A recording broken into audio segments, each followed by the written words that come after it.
Shalom bien-aimé na pesi bino mbote na kombo na Yesu Kristo bien-aimé. Ezali mikolo mita ya jeûne et prière.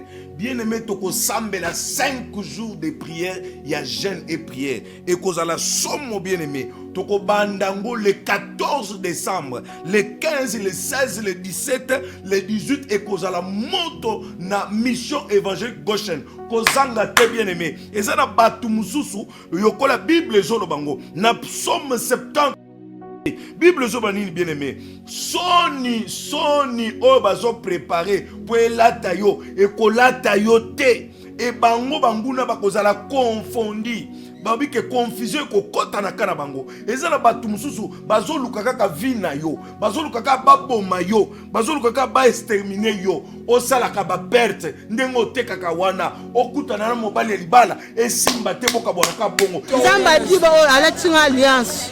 Ezala ba fandelika biloko wana po ete basala ngote. Tanga psaume 70 verset 2. Okoyoka batu ba fanda kaka po bazela soni eklata yo. Bazela kaka osala ba perte onyoko ma vino esimba te ezala normalité. Mais na koyebisa yo tozana temo moko auto préparé.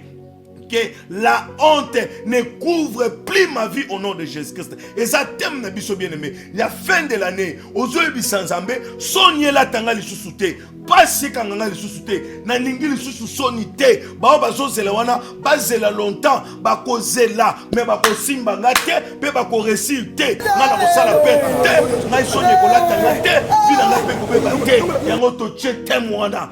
Plus jamais la honte couvrira ma vie.